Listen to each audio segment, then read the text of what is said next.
Merci. Après une telle présentation, il n'est pas aisé, j'ai pensé tout à l'heure prendre la parole. À la suite de cette présentation, je voudrais remercier Madame Sylvie Kandou.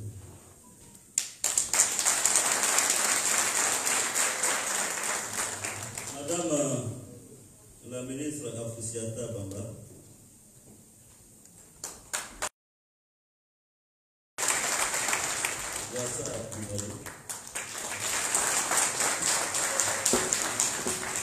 Mesdames et messieurs les représentants des partis politiques présents dans la salle, notamment le MDI, le PDCI, le RACI, l'UDS, Côte d'Ivoire debout, Parti et Mouvement, Côte d'Ivoire debout, les mamans GKS, j'espère que je n'oublie personne. Mesdames et messieurs les membres des organisations des droits de l'homme et des associations de l'éveil de conscience et des citoyens, mesdames et messieurs les membres du comité d'organisation, chers, je vois l'imam Yaya, les pasteurs ici présents, mesdames et messieurs, chers amis, crêcheuses et crêcheurs, je vous salue et je suis content d'être avec vous ici à Londres.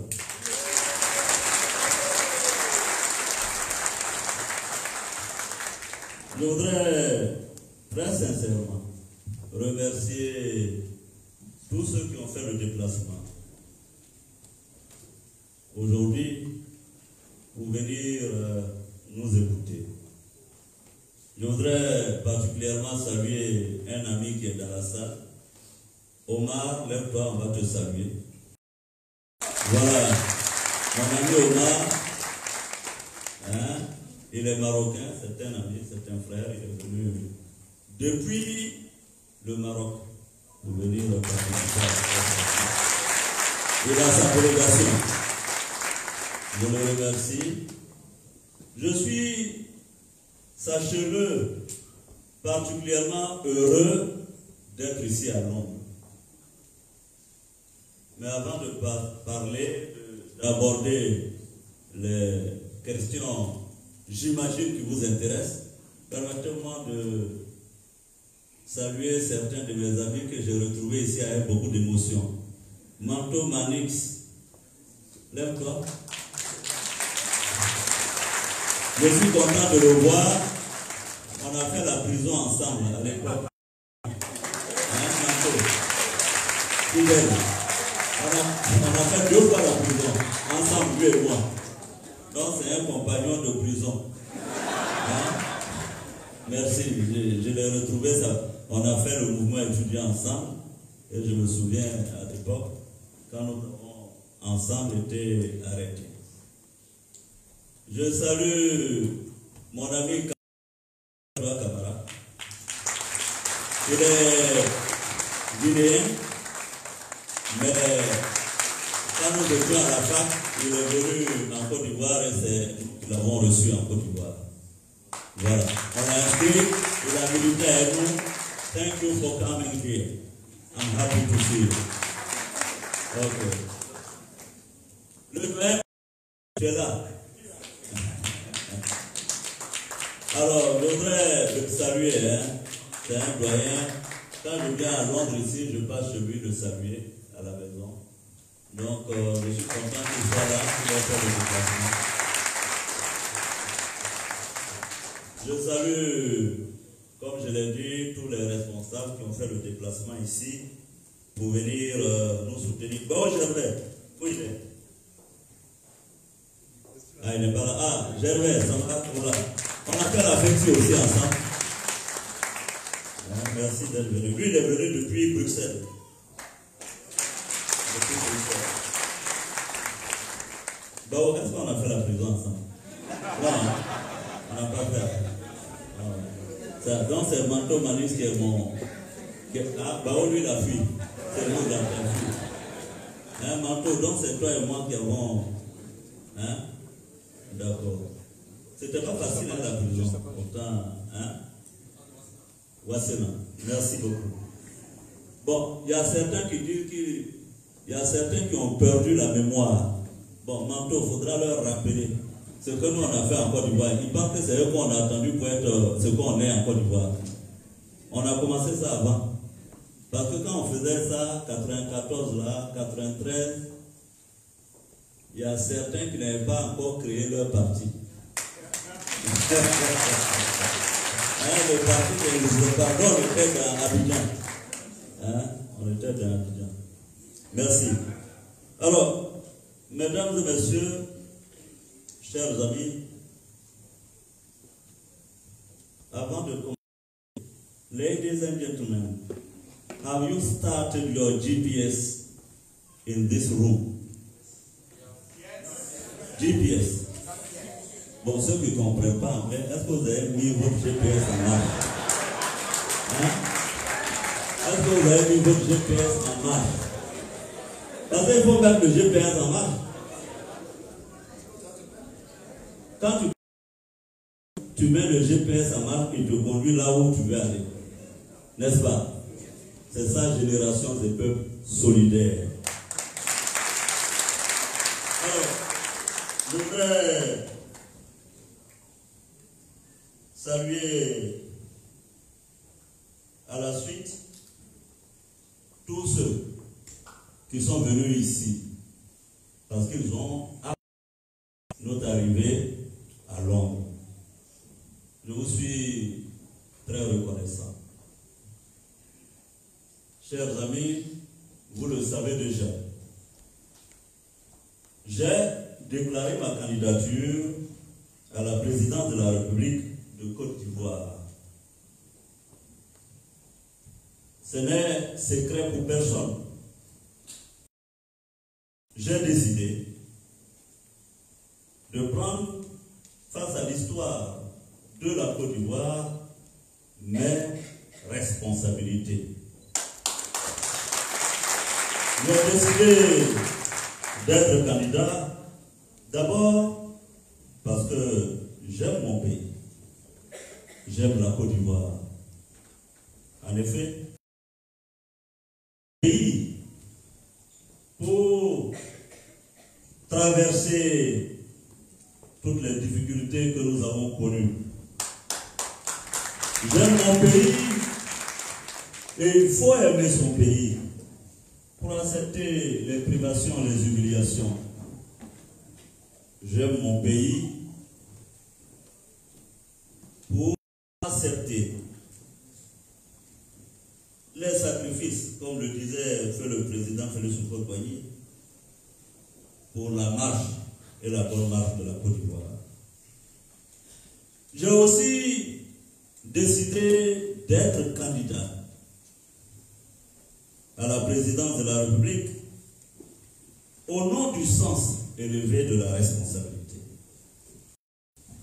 Je ne pouvais pas être un spectateur complice de la fragilisation du tissu social en Côte d'Ivoire. Je ne pouvais pas être un témoin complice de la division des Ivoiriens. Je ne pouvais pas être complice de la mise à mal de la démocratie en Côte d'Ivoire. C'est pourquoi j'ai décidé d'être candidat à la présidence de la République pour renforcer et, dans la logique de la continuité, la démocratie en Côte d'Ivoire après le multipartisme en 1990. J'ai décidé d'être candidat au nom de la génération. je veux être candidat pour vous et en votre nom, pour que les problèmes de trouvent solution. J'ai décidé d'être candidat pour travailler avec vous étroitement à la construction d'une société paisible, mais qui offre de réelles perspectives durables aux Ivoiriens.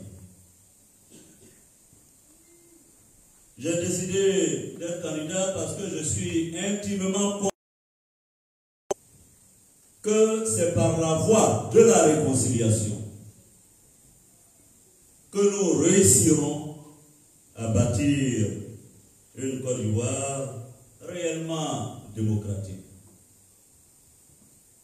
Oui, j'ai décidé d'être candidat pour professer le pardon et offrir aux Ivoiriens la réconciliation. Je le dis parce que, et c'est un thème très cher à Génération et Peuple Solidaire. Oui, il n'y a pas de rupture entre les générations. En plus, il faut de la solidarité entre elles. Il faut aussi de la solidarité entre les peuples de Côte d'Ivoire. Personne ne doit avoir ce sentiment d'exclusion. Et c'est pourquoi, avec force, je demande à chacune et à chacun d'entre vous, dans cette salle, de s'engager dans la voie du pardon et de la réconciliation. Ce n'est pas de la démagogie. La Côte d'Ivoire ne peut pas retrouver son lustre d'antan et sa grandeur si nous ne sommes pas un peuple réconcilié. On a déjà trop fait de mal les uns aux autres pour continuer à léguer aux générations futures nos divisions et nos haines. C'est pourquoi, mesdames et messieurs, j'ai décidé d'être candidat. L'ayant dit ainsi, je compte sur chacun de vous pour que, au soir de l'élection d'octobre 2020, je sois élu président de la République de Côte d'Ivoire.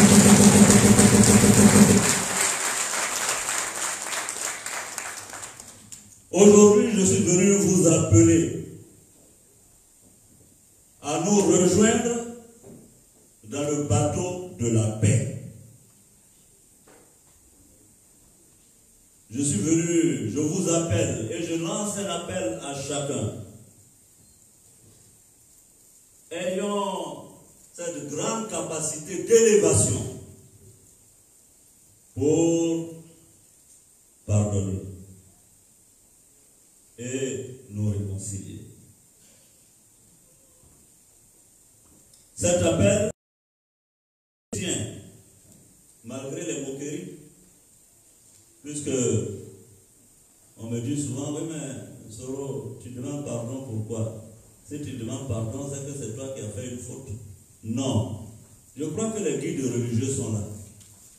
C'est bien ça, les pasteurs, les imams sont là. Ils savent la valeur spirituelle du pardon. Le pardon guérit. Le pardon soulage. Comme je dis, les guides spirituels sont là. Les hommes de Dieu sont dans cette salle. Et ce pardon-là, je veux que vous tous, qu'ensemble, on s'engage et qu'on fasse la réconciliation. J'ai vu que après mon discours de Milan, où j'ai demandé la réconciliation, j'ai demandé que tous les acteurs s'impliquent dans la réconciliation, à commencer par moi-même. Mais j'ai invité Babo. Quand j'ai vu que le professeur Mamadou Koulibaly a dit il faut que Guillaume Soro commence à réconcilier son propre camp. J'accepte son conseil et je lui dis merci. Je vais juste l'informer.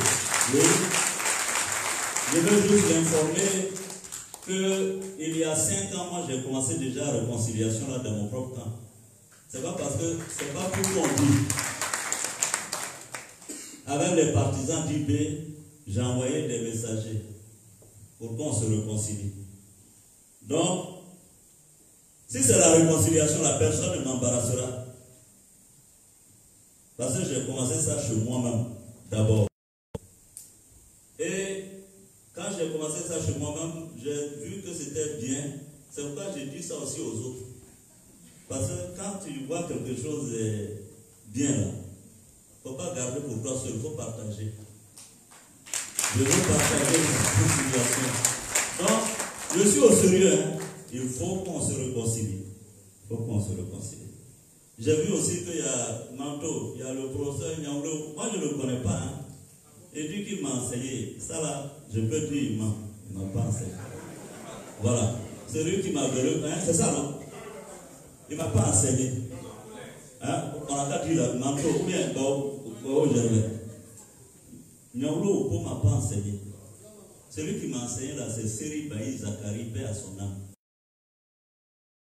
Seri Baï Zakari, paix à son âme. Kone Boubacar, directeur de protocole de Babo à l'époque, qui est au FPI. Il est encore au FPI. Kone Boubacar, vous le connaissez, qui a été ambassadeur après en Afrique du Sud. Vous voyez de qui je parle. Lui là, il m'a enseigné. Donc, ça c'est vrai. Seri Baï, lui, et puis il y avait Django Nelly, qui était aux Nations Unies, vous vous souvenez? Ah, il a été ambassadeur ici, c'est ça, non? Voilà, lui m'a enseigné. Et puis il y avait George Retor, un Français, qui nous enseignait la phonétique. Voilà. Mais je suis même, parce que quand il a dit ça, j'ai pensé que j'avais oublié. Je suis allé chercher dans les archives. Je n'ai pas vu son rapport. Donc, parce que je me disais que j'avais oublié, ben, il y a des professeurs qui ne vous marquent pas, vous les oubliez. Bon, mais les noms que j'ai cités là, ce sont des professeurs qui m'ont marqué. Hein? Et si par extraordinaire d'aventure il m'avait enseigné, je m'excuse alors de n'avoir pas retenu son nom. Hein? On peut demander pardon pour ça, mais on n'a pas retenu le nom. Alors, chers amis, je suis venu.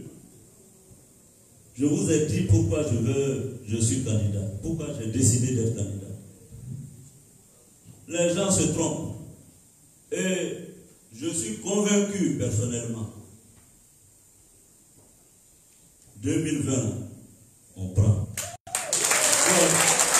vous savez, les gens s'amusent. C'est-à-dire quand j'ai déclaré ma candidature, au début, ils se sont dit, ah, mais le type là, ils ont vu que ça commence à prendre des proportions. Nickel, Kanga, je voulais te saluer, je te transmets les salutations de Alain Lobognon. On a fait le lycée, c'est mon promotionnaire. Eux, ils étaient au lycée 2, moi j'étais au lycée classique et modèle 1. Donc, nickel, à l'époque à Boaké, nous on était les super lycéens, tu es d'accord? Non, mais ils étaient au lycée 2. Nous, on était au lycée classique et moderne 1. C'est le seul lycée. N'est-ce pas? Bon. Et puis, c'est là-bas que j'ai eu mon bac. J'ai eu mon bac. Hein? Donc, non, j'ai eu mon bac. Manto, tu étais déjà venu ici à Londres. Donc, les autres n'ont qu'à montrer leur bac et puis leur c'est pour la transparence. Alors, chers amis, je vous ai dit pourquoi je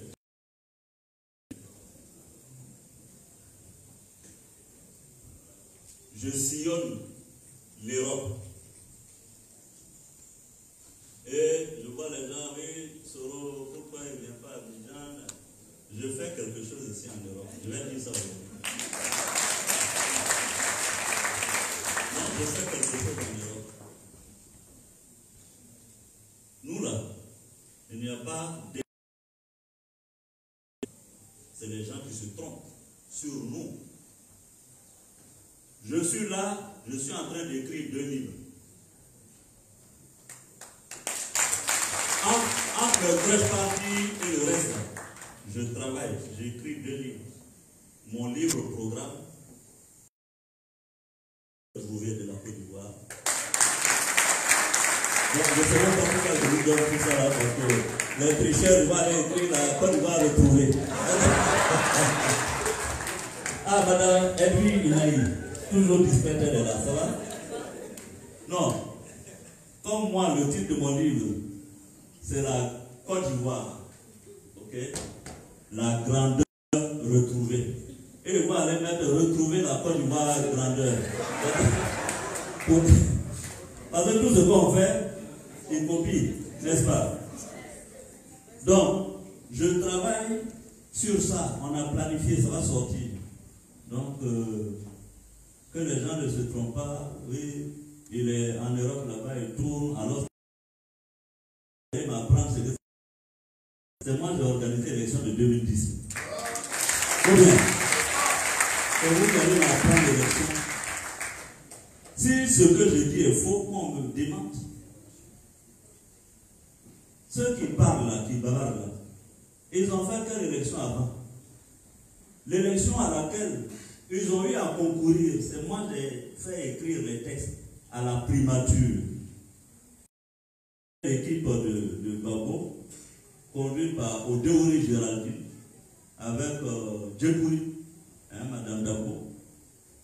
Il y avait la Suée, avec, comment on appelle leur juriste, il y avait une dame là, qui est du PDC, Linda, Madame Linda, quelque chose, Sangaré,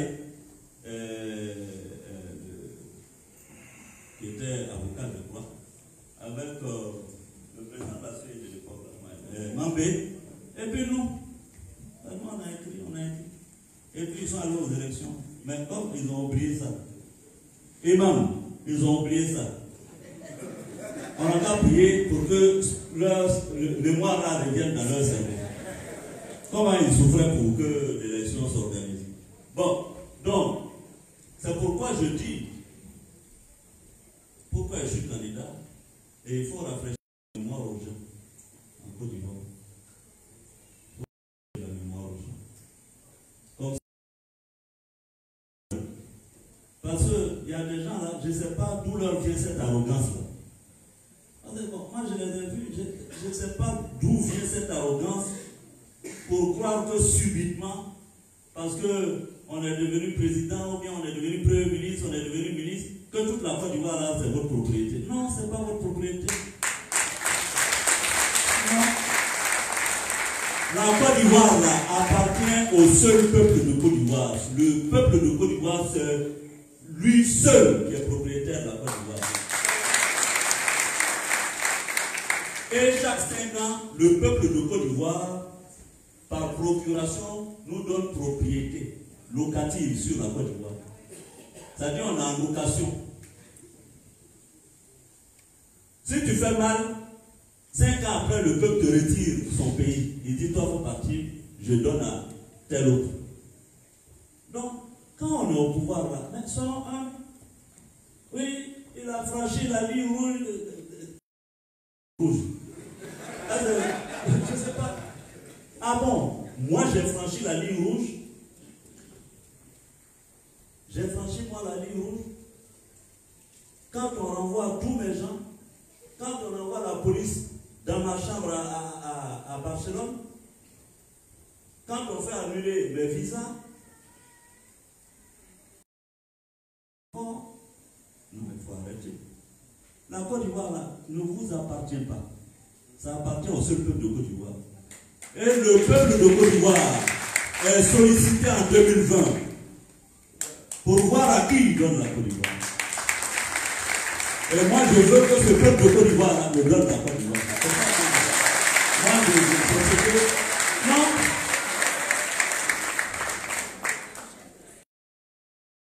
Je vais raconter une anecdote que je vous raconte. Il dit que quand il était à l'université, il était avec un ami qui s'appelle Kofi. J'ai raconté ça au nord là-bas. Parce que quand tu veux quelque chose, il faut être honnête et puis demander clairement. Hein, imam, où sont les pasteurs, la dame qui a prié pour nous? Quand tu veux voilà, quand tu veux quelque chose et que tu pries là, il faut être clair avec Dieu pour lui demander ce que tu veux. Voilà, il faut être clair. Donc, ils étaient à l'université et Kofi, comme il était d'une famille pauvre, chaque fois qu'il venait à l'université, il avait comme un peu de jalousie pour le fils d'un ministre là qui venait en Ferrari à l'université. Donc un jour de guerre lasse, et peut-être d'une pointe de jalousie, il a dit, Seigneur, vraiment, quand je vais avoir la licence et que je vais travailler, vraiment, donne-moi une grosse bagnole avec de jolies filles dedans. C'est ce que lui voulait. Aujourd'hui, Kofi est chauffeur du bus du lycée Sainte-Marie. Dieu lui a accordé. Il a demandé grosse bagnole. C'est bus. Est-ce que Dieu n'a pas exaucé sa prière? Maintenant, les jolies filles, là, c'est les jeunes filles qui sont. Donc, s'il avait précisé sa prière, Dieu allait lui donner, mais il a été. Alors, c'est pourquoi je dis, moi, ce que je demande, 2020, octobre 2020, je n'ai pas dit autre chose, octobre 2020, peuple de Côte d'Ivoire, faites de moi président de la République. Et je le dis parce que hier, j'ai été à Chatham House pour parler de la Côte d'Ivoire. Et j'ai expliqué clairement, il y avait la ministre Afoussi, il y avait Wassa qui était là. Le GPS là, je veux que ce soit tous les Ivoiriens qui soient dans le GPS. Je dis bien que ces générations, ces peuples solidaires, tous les Ivoiriens doivent être dans le GPS. Quelqu'un me dit, ah oui, mais Guillaume, tu aurais dû rester au RHDP, comme ça Alassane allait te choisir pour être candidat, ou bien. Je dis non, non, non. GPS, moi-même, je veux pour moi, j'ai créé. Voilà. Parce que quand tu es dans quelqu'un, il te prend en sa fait rien. Chacun va connaître sa base de. Et puis les RDR là, qui sont au RHDP, un vrai RDR là, est d'abord au GPS. Les RDR de Jerry Kobina. Vous vous souvenez, Jerry Kobina, ils sont GPS. Donc ne vous inquiétez pas. Ne vous inquiétez pas. Alors, chers amis, je suis ici beaucoup plus pour vous écouter. Parce que nous, on parle tout le temps. Mais je pense que souvent il faut s'arrêter pour vous écouter, pour savoir ce que vous souhaitez. Quelle Côte d'Ivoire vous voulez. Bientôt, la semaine prochaine, je lancerai, je suis bien imprudent ce soir, mais je vais encore vous donner une de nos innovations. Je vais lancer sur Internet une plateforme. Cette plateforme va nous servir de base pour interagir avec les citoyens. La plateforme est prête. Et cette plateforme va nous permettre de savoir comment construire, bâtir la Côte d'Ivoire de demain. Et cette plateforme nous permettra aussi de retrouver les cerveaux, les jeunes cerveaux brillants dans chaque matière. Moi, j'ai croisé aujourd'hui un jeune Ivoirien qui est ici à Londres, qui travaille à un niveau high level. Mais ces jeunes-là, on n'a pas l'occasion de les consulter. Et il parlait de la Côte d'Ivoire avec tellement de passion que je me suis dit, mais celui-là, il faut qu'il vienne mettre son intelligence, son génie au service de la Côte d'Ivoire. C'est un jeune homme vraiment brillant. Ça dit, quand on dit brillant, moi-même je sais qu'il est brillant. Mais vraiment, il ne faut pas se blaguer. Non, il est brillant. Il m'a parlé de la Côte d'Ivoire. Tout de suite, on a connecté. Mais c'est ceux-là. Mais ces personnes-là, on les trouve où? Donc, on va lancer une plateforme. Les cerveaux, venez apporter votre contribution au succès de la Côte d'Ivoire. Donc, cette plateforme, par exemple, on dit première semaine, débat sur l'éducation. Tous les cerveaux qui peuvent, ils vont tricher. Bon, donc j'arrête là parce qu'on ne va pas continuer. J'allais expliquer un peu. Donc, mais on va lancer et vous allez voir, vous serez surpris. Parce que, comme j'ai dit aux gens, moi je ne suis pas un messie. Qui vient, je connais tout, vraiment j'ai tout fait, je vous regarde et puis je connais vos problèmes. Ça devient du dynamorien. Parce que pour connaître ton problème, il faut qu'il parle avec toi. Ou bien. Mais il y a des gens, vraiment, ils connaissent tout. C'est-à-dire, le fait de te regarder comme ça, ils connaissent tes problèmes. Moi, je ne suis pas dynamori, je ne suis pas messie, non. Moi, pour connaître ton problème, je parle avec toi. Tu me dis ce qu'il y a. Et puis on discute, peut-être même c'est toi qui as trouvé la solution. Et moi, je ne ferai que mettre ça en œuvre. Et surveiller que la solution est mise en œuvre. Donc, nous allons lancer cette plateforme. Je veux que vous participiez. Londres, il y a des cerveaux qui sont ici cachés dans l'administration britannique. Il faut leur dire de contribuer. Et en 2020, là, vous venez en Côte d'Ivoire, on va travailler là-bas. C'est pas... Vous venez, on va travailler là-bas, on va... La Chine, là, a rattrapé son retard. Non, dites-moi. En 30 ans, ils ont sorti 400 millions de personnes de la pauvreté. Ils ont fait comment? Non. C'est les cerveaux qui ils envoient. Chaque année, la Chine envoie 150 000 étudiants en France, dans les universités françaises. Je ne sais pas combien. Ils envoient aussi. Ce sont ces cerveaux-là, quand ils retournent au pays, certains viennent de Grande-Bretagne, certains viennent de France, certains viennent des États-Unis. Ce sont ces cerveaux-là, quand ces cerveaux-là se frottent, ça a donné la Chine d'aujourd'hui. Non, il n'y a pas de miracle dans ça là.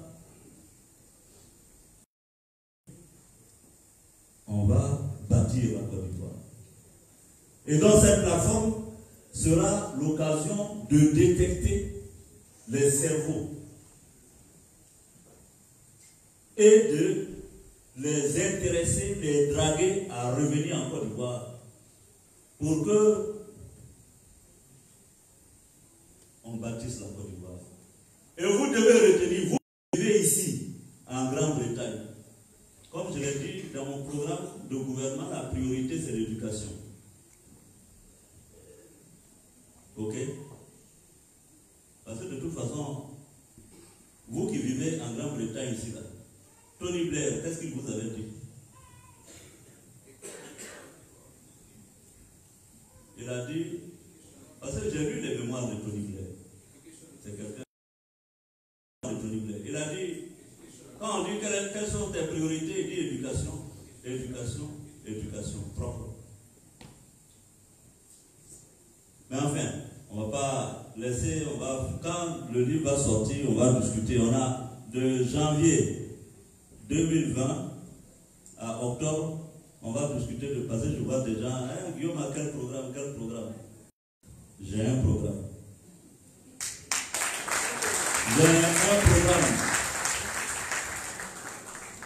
J'ai un programme qui rejette l'ultralibéralisme et l'endettement exponentiel du pays. Comment faire, on va parler de certaines choses, je ne veux pas parler. Donc, mesdames et messieurs, j'imagine que vous avez des questions à nous poser ou vous avez des observations à faire, mais je voudrais terminer mon propos en réitérant mes remerciements aux hommes de Dieu ici présents. Parce que les hommes de Dieu, je sais que les photos sont parties et certains pour les menacer. Ah, ça va, pourquoi qu'est-ce que vous êtes allé chercher à la première partie de Guillaume Soro? Mais on n'est plus des enfants. Moi-même, mon fils, là, il a 20 ans.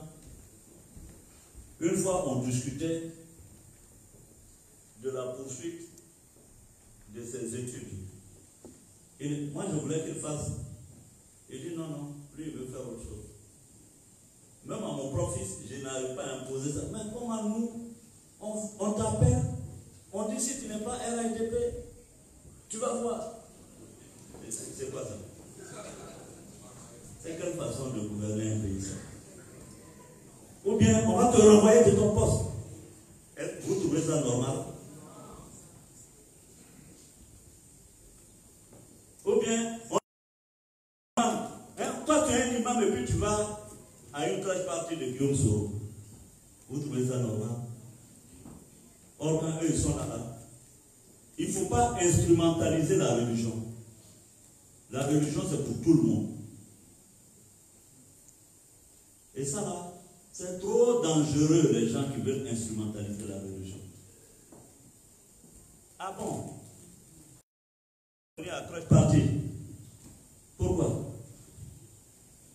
Non, il faut arrêter ça. On est en train de diviser plus gravement la Côte d'Ivoire. La Côte d'Ivoire aujourd'hui se retrouve dans une situation de division plus que 2010. C'est pas normal. Donc, je ne veux pas qu'on instrumentalise la religion. Qu'on instrumentalise la religion. Quand moi je viens à Londres ici, là, c'est pas dans les mosquées que je vais couper mon carré. Parce que nous, on a affaire de musulmans et puis chrétiens. Surtout quand on était petit, de toute façon on aimait le carême des musulmans parce qu'on savait que tous les soirs on allait boire bouillir. Mais on aimait aussi la fête de Pâques des chrétiens parce qu'on savait qu'on allait manger poulet. Ah, sinon moi je suis un petit cerveau. Je cherche pas dans l'un ou l'autre. Donc je partais manger ici, je devrais manger ici. Donc, il faut éviter d'instrumentaliser la religion. Moi, je n'ai jamais dit que je suis candidat du Nord et puis d'une religion. Non, non, non. Je m'appelle Guillaume Kibafori Soro. Je suis candidat au nom du GPS. Génération des peuples solidaires. Sinon, à ma gauche là, voici Adja Afoussi. Elle est partie à la Mecque. Pour rien. Elle est Adja. Donc, comment vous voulez que moi, je dise que je n'aime pas la religion musulmane alors que Adja est à ma gauche? Toi, tu es quoi? Elle est musulmane. Toi, tu es allé à... Elle n'est pas encore allée à la Mecque. Elle est musulmane. Pratiquante. Peut-être que la prochaine Mecque, là, on va te faire partie. Bon, je suis entouré par Adja à ma gauche, Wassa, une future Adja à ma droite, et vous parlez. Elle est Adja. est quoi? Chrétienne. Donc, vraiment, est-ce que moi, pour envoyer quelqu'un au GPS, je demande sa religion? C'est ceux qui veulent participer qui viennent. Donc, je voulais quand même dire ça parce qu'il y a des petits malins qui ont voulu utiliser la religion. Ils ont commencé à courir dans des mosquées pour dire Guillaume Soro dit que les musulmans sont des djihadistes. Je n'ai jamais dit ça. Ils sont allés. Ils n'ont même pas peur c'est-à-dire ils n'ont même pas peur de l'explosion de la Côte d'Ivoire. Quand vous partez dire ça là, dans des mosquées, que Guillaume Soro dit que tous les musulmans sont des djihadistes, est-ce que c'est bien? C'est-à-dire vous pensez me faire du mal à moi, mais moi je ne suis qu'un être humain. Je ne serai plus là demain. Mais la Côte d'Ivoire, le venin que vous partez s'aimer dans les mosquées, c'est pas bon. Ça va diviser le pays. Quel jour j'ai dit que tous les musulmans étaient des djihadistes? Est-ce que Afoussi allait me laisser dire ça? Elle qui a déjà. Mais c'est le journal Le Patriote qui dit que Guillaume Soro est un djihadiste. Ou bien, vous n'avez pas vu ça? Mais est-ce que quelqu'un a appelé Le Patriote pour lui dire tu es en train, comme les radios de 1000 collines au Rwanda, tu es en train de préparer un génocide en Côte d'Ivoire? Est-ce que quelqu'un a eu le courage de dire ça au Patriote? Mais moi, je suis assis là. Il y a 3 titres du Patriote qui disent que je suis un djihadiste. Mais personne n'a parlé. Hein. Personne n'a parlé. Personne n'a eu le courage de dénoncer ces écrits qui vont brûler la Côte d'Ivoire. C'est comme ça. Le Rwanda, ça a commencé comme ça, par des petits articles de journaux. Après, les radios ont pris, après, les télévisions ont pris. Et puis après, il y a eu la haine entre les Tutsis et les Hutus. Quand le Patriote écrit que djihadiste, je ne vois pas d'intellectuels comme les vous parlez. Hein. Ce qui touche les fondations d'une nation, on ne doit pas jouer avec. On ne doit pas jouer avec. Et ce n'est pas bon. Ils pensent pouvoir me faire du tort. Mais ce n'est pas à moi qu'ils font du tort. C'est la Côte d'Ivoire. Ils pensent me nuire. Parce qu'ils croient que quand ils diront Guillaume est un djihadiste, toute la Côte d'Ivoire va me fuir, les Américains vont me chercher, le FBI va être dans mon dos, la CIA et tout le monde. Mais le FBI là connaît les djihadistes. C'est pourquoi je suis content, je me promène ici en Europe là tranquillement. Parce que eux là, ils savent qui est qui. Donc, mais je le dis simplement pas parce que ça m'enlève des électeurs, hein, personne, Afoussi est là, Ouassa est là, tout le monde est là. Mais parce que ça va diviser le pays. C'est pas bon d'utiliser la religion, c'est trop sensible. C'est pas bon aussi d'utiliser l'ethnie, c'est trop sensible. Après, quand ça rentre dans ça, les gens s'oublient. Ils ne réfléchissent plus, c'est la passion, c'est le fanatisme. Donc faites attention, c'est pour la Côte d'Ivoire de demain. Parce que la Côte d'Ivoire que nous on a connue là, c'est une Côte d'Ivoire laïque, où les musulmans, les chrétiens, les féticheurs, même les sorciers, tout le monde vit en paix. Voilà.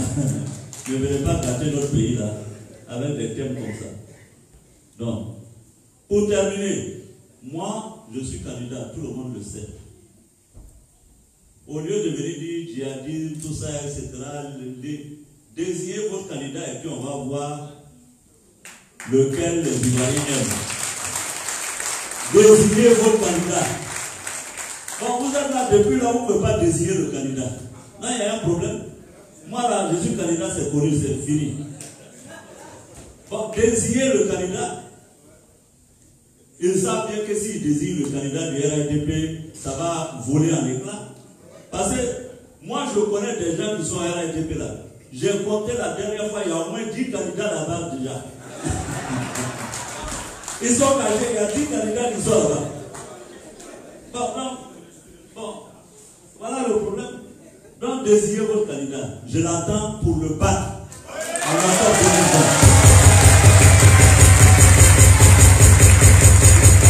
Merci. Merci.